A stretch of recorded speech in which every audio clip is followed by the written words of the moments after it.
Bismillah walhamdulillah wassalatu wassalamu ala rasulillah wa ala alihi wa sahbihi wa man wala. We are doing the kitab known as Us Sunan of Maulana Zafar Ahmad Thanvi rahimahullah. Tonight, inshallah, we are starting with our 31st hadith from this kitab. We are still dealing with the chapter of the wiping of the ears in Wudhoo, and this is still dealing with that same chapter. So let us continue without further delay. So starting from hadith number 31, he says حدثنا إبراهيم بن سعيد قال حدثنا وكيع قال حدثنا الحسن بن صالح عن عبد الله بن محمد بن عقيل عن الربيع بنت معوذ رضي الله عنهما أن النبي صلى الله عليه وسلم توضأ فأدخل إصبعيه في جحري أذنيه رواه أبو داود وسكت عنه. He narrates the hadith from Ibrahim ibn Sa'id from Waqi'. This is not Maulana Zafar Ahmad Thanvi narrating the hadith, obviously, with this chain. This is Imam Abu Dawud, rahimahullah's chain of narration. So Imam Abu Dawud narrates it from Ibrahim ibn Sa'id, from Waqi', who has it from Hassan ibn Salih, from Abdullah ibn Muhammad ibn Aqil, from Hadrat Rubayya bint Muawwidh ibn Afra, radiyallahu anhuma. Rubayya is the name of the daughter of Hadrat Muawwidh ibn Afra. If you know the story of the Battle of Badr, you would have come across Mu'adh and Mu'awwadh, as some people say, and others say Mu'awwidh ibn Afra, the two sons of Afra. And then you would have found Mu'adh ibn Afra and Mu'adh ibn Amr ibn al-Jamuh, radiyallahu anhuma. You know the Sahaba, those who were at a young age and they struck Abu Jahl down on the Battle of Badr. So one of those two was Mu'awwadh or Mu'awwidh ibn Afra. Now this was his daughter. Now, okay, there's a difference of opinion as to what his actual age is according to the historians. So, you know, long story short, some say he was a child at Badr, some say he wasn't a child, he was a bit older. Be that as it may, his daughter was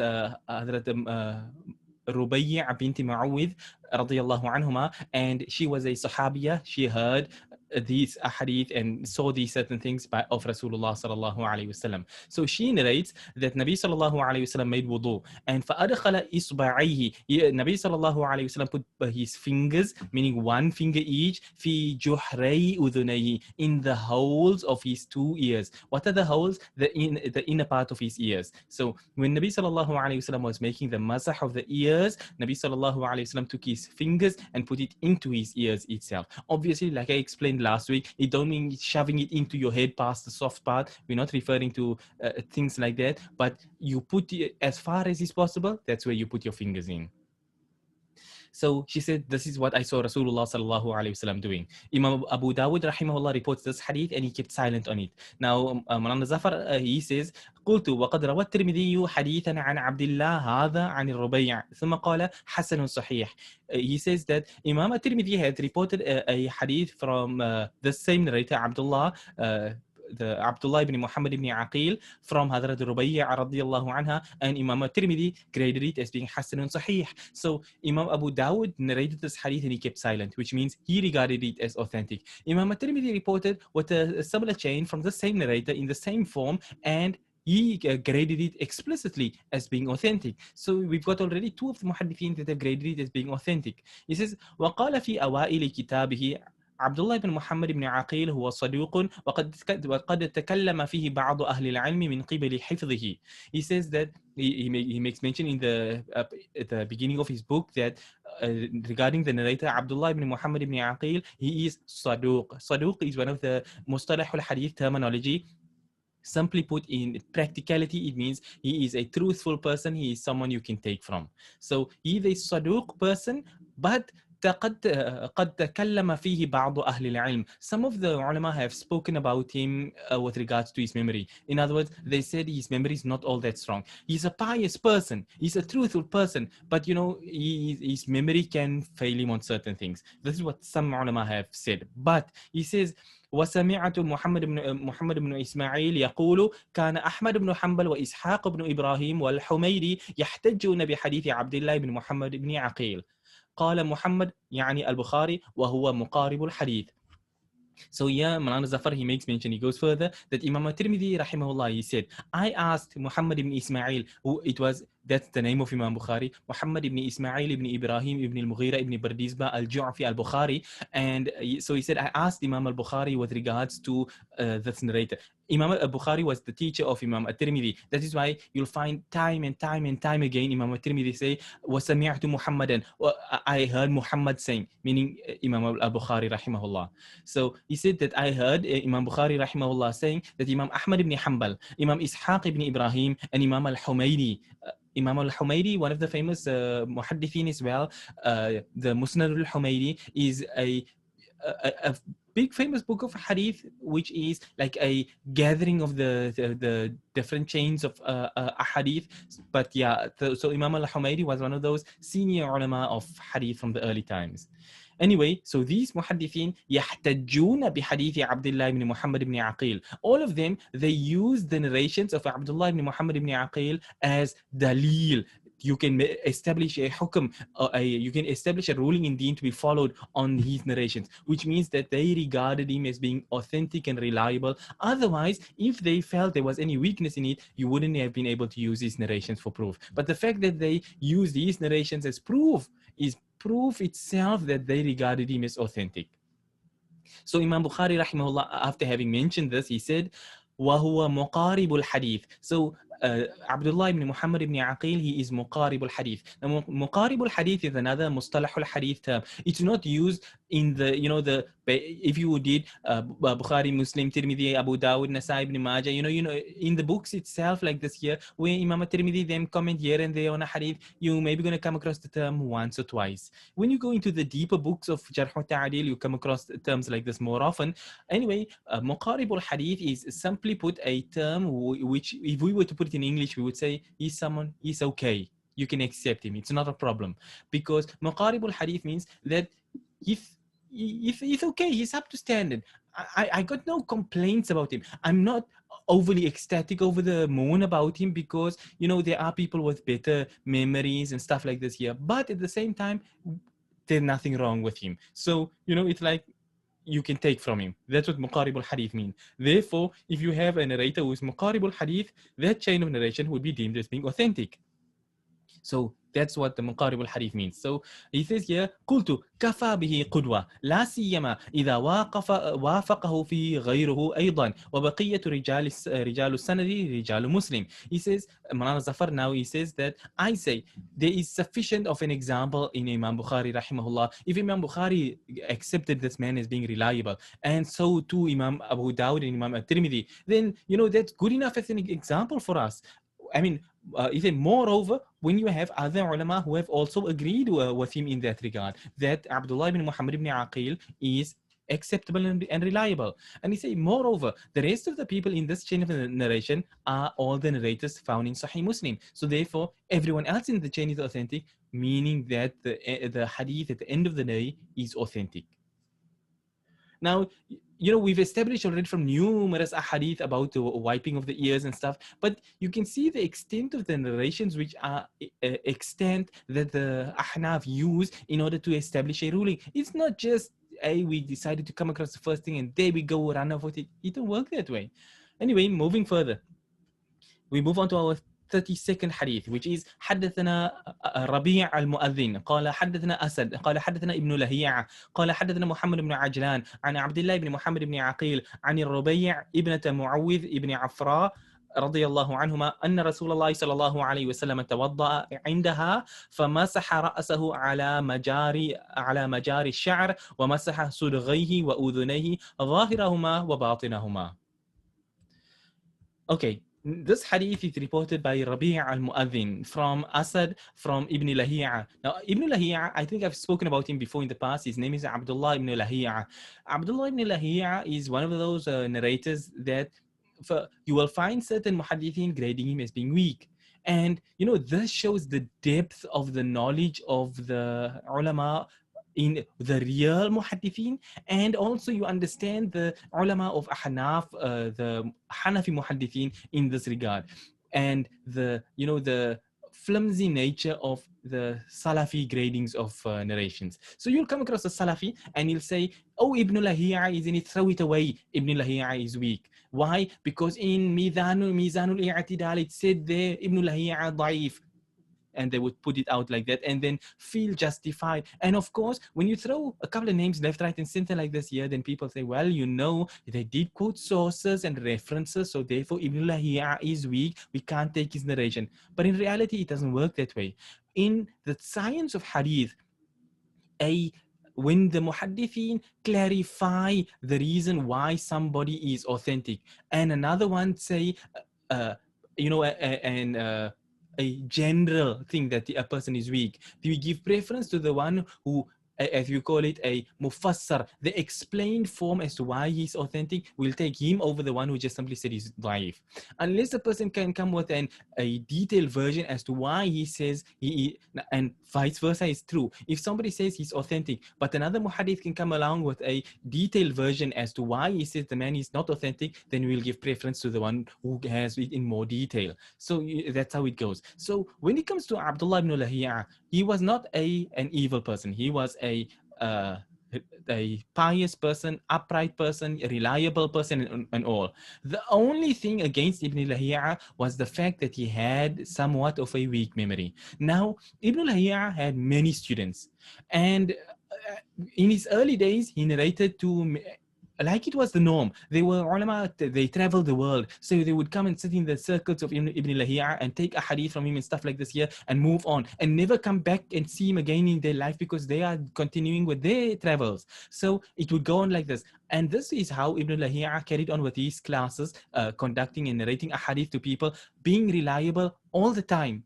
And then it came a time in his latter years when his books, and I think I've mentioned this at least before, that his books, his kitabs, he was one of those, because of his memory being weak, he used to write the ahadith down in books and narrate from his books. So when he had a fire and his books all burnt out, he was now, all of his ahadith that he knew were wiped out in the fire. So he began to narrate the ahadith that he could remember from memory. But because he had a bit of a weak memory, he would make mistakes. On account of that, the ulama now scratched him as being a weak narrator. But this is why I say the depth of the ulama comes in this regard. So you have certain narrators, and this is the amount of effort the ulama put in. They went to look who are his students from before his books were burnt and those who heard from him after his books were burnt. One such narrator who studied under him before his books were burnt was Imam Abdullah ibn al-Mubarak rahimahullah. There are there's a few whose name is Abdullah who all heard from Abdullah ibn Lahiya. They are known as the Abadila.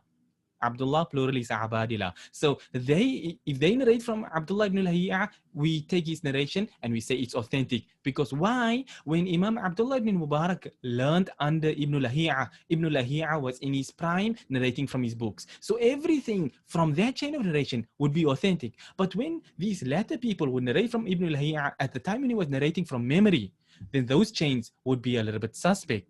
But anyway, that's the type of research and effort the ulama put into the science of hadith, and not just I'll scratch the first book out and throw something out there and say, there you go, I gave you references, Allama Albani said so. It doesn't work like that. Not in the real science of hadith where muhaddithin are concerned. So anyway, so this is how Abdullah ibn Lahiya is, and certain muhaddithin, despite all of this, certain muhaddithin graded him as being an accepted narrator, and others said now on account of his weak memory now during these latter years, therefore he's a weak narrator. Now, as you know, and I mentioned this before in the past as well, where the Hanafi muhaddithin are concerned, is that the Hanafi principle is that if there is a narrator and two muhaddithin differ about him, then unless somebody can come out with a clear thing, he's a proven liar, then it's a different story. But if one says it's okay and the next one says it's not okay,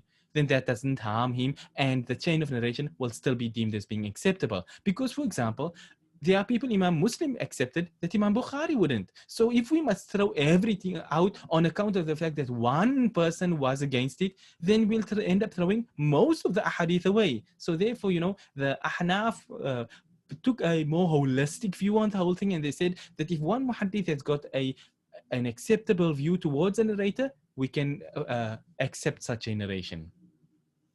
Anyway, I've digressed into this field of Jarh wa Ta'adil.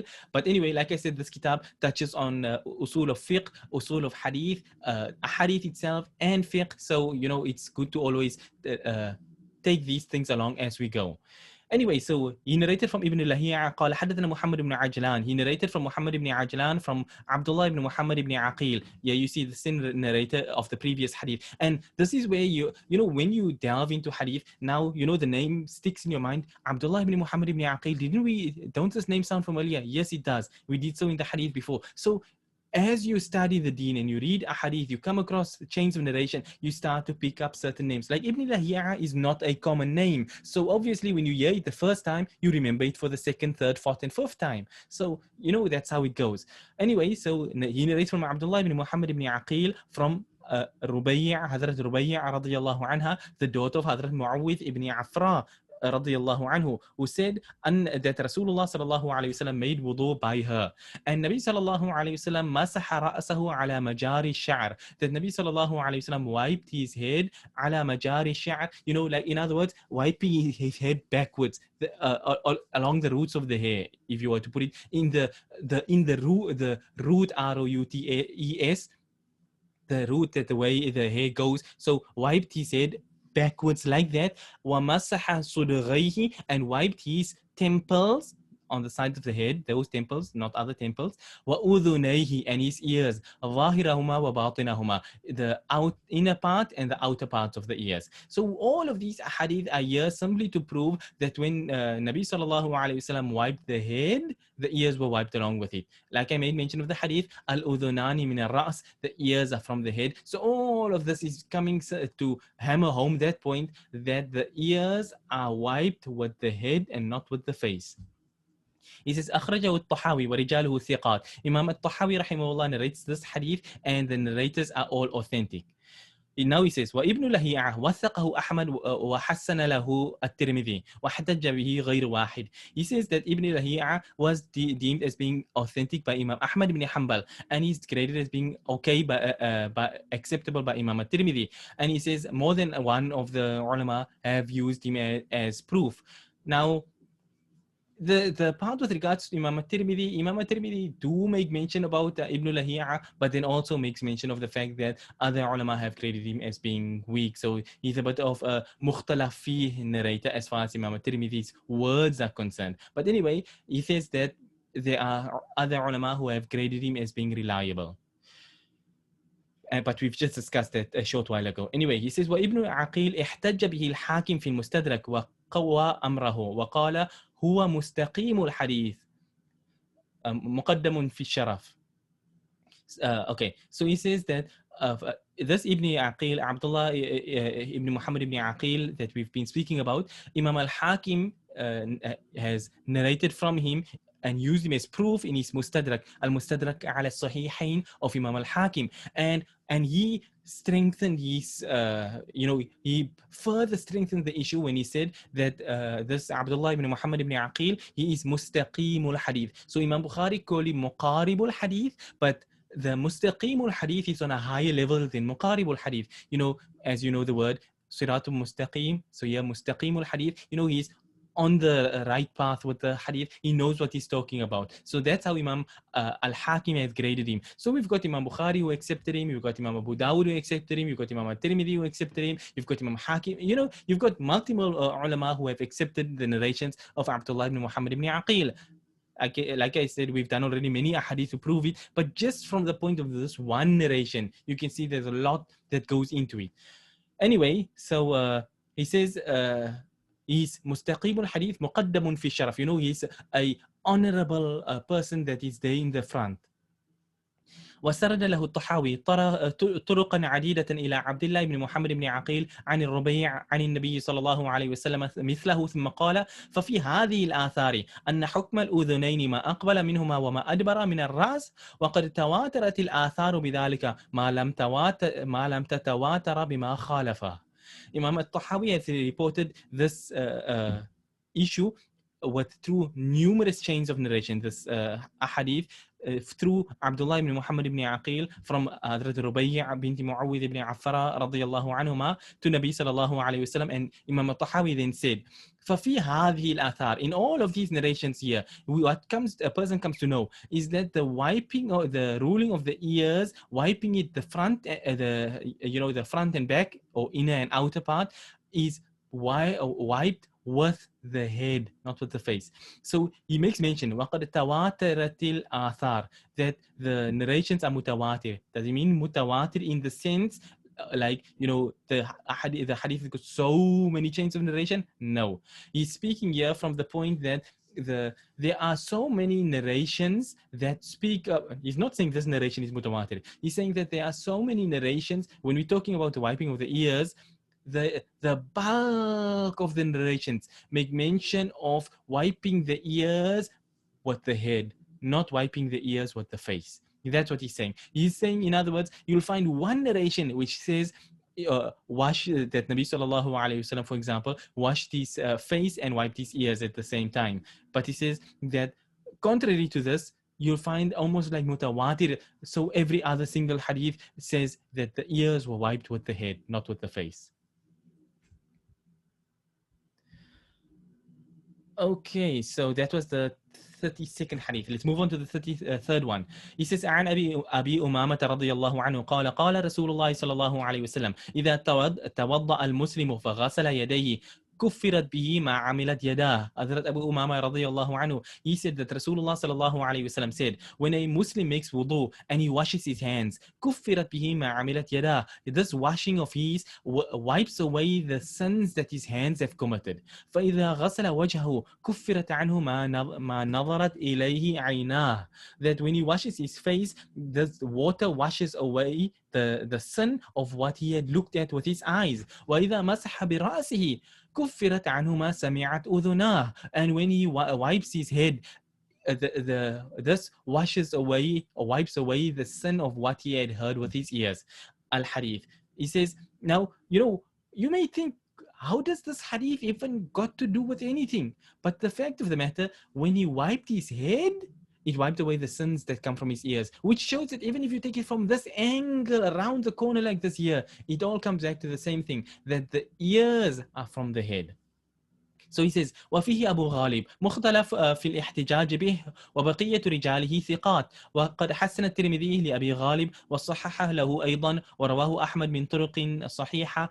انتهى ملخصا من مجمع الزوائد. قلت وقد مر حديث عبد الله الصنابحي في الباب السابق وفيه فإذا مسح برأسه خرجت الخطايا من رأسه حتى تخرج من أذنيه وصححه الحاكم على شرطهما وأقره عليه المنذري.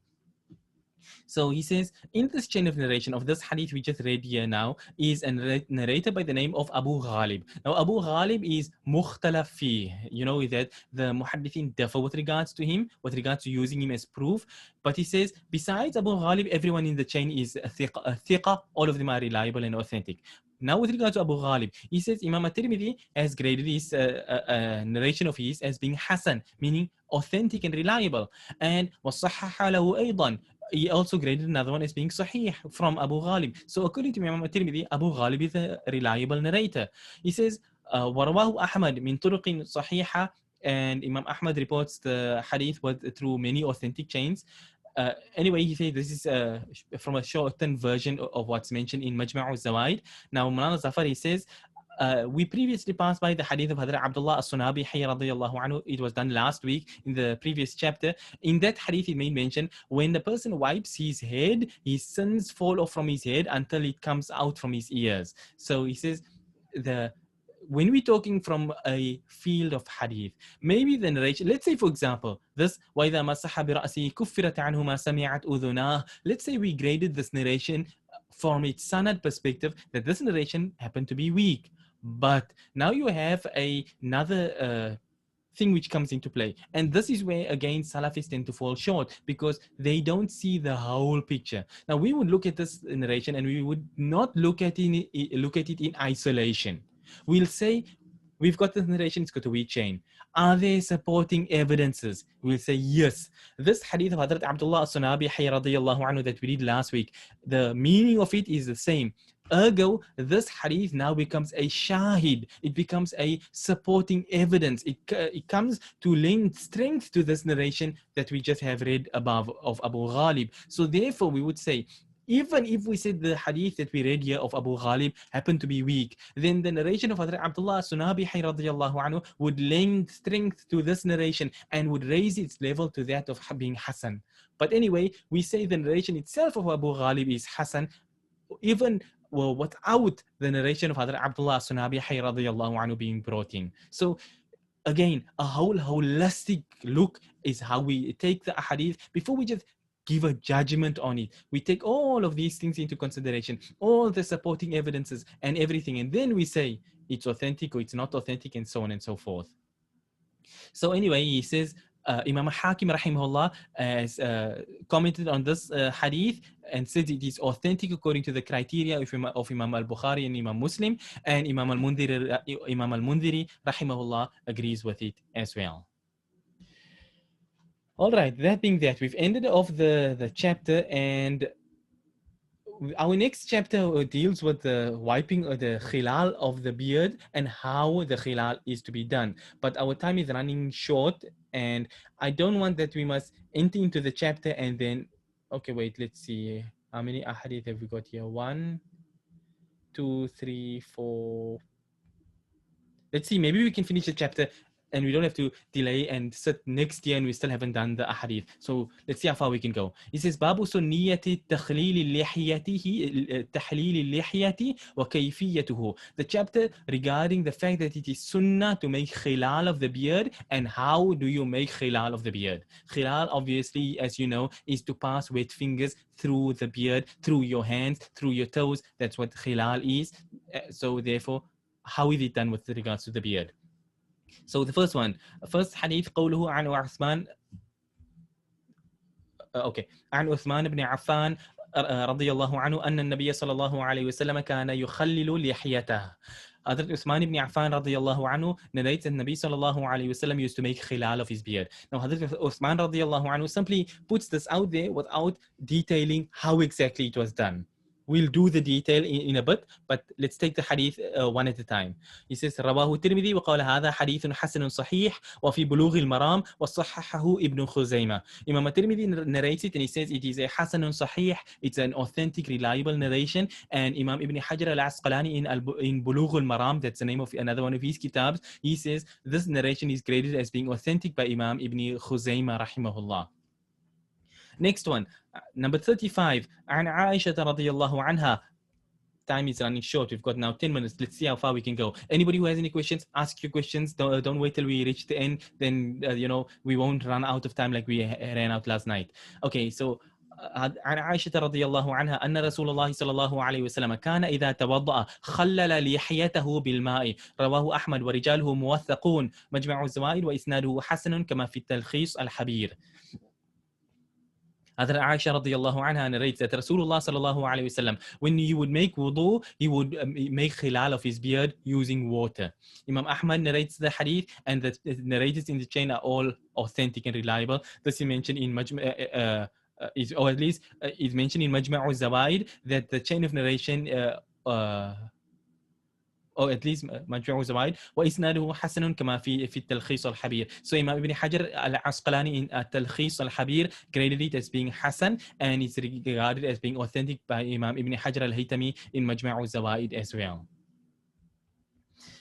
36th حديث عن أنس بن مالك رضي الله عنه قال وضعت رسول الله صلى الله عليه وسلم فأدخل تحت حنكه فخلل لحيته فقلت ما هذا فقال بهذا أمرني ربي عز وجل. رواه الطبراني في الأوسط ورجاله وثقوا. مجمع الزوائد.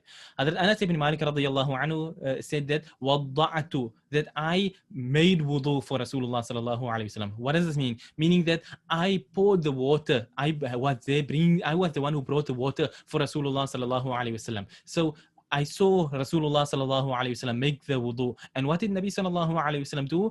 فَأَدْحَلَ تَحْتَ حَنَكِهِ. He put his hand beneath his jaw. meaning from the bottom up. فحلل لحيته, and he made khilal of his beard. So I asked, what is this? And Rasulullah sallallahu alaihi wasallam said, this is what my Lord Allah Azza wa Jal has commanded me with.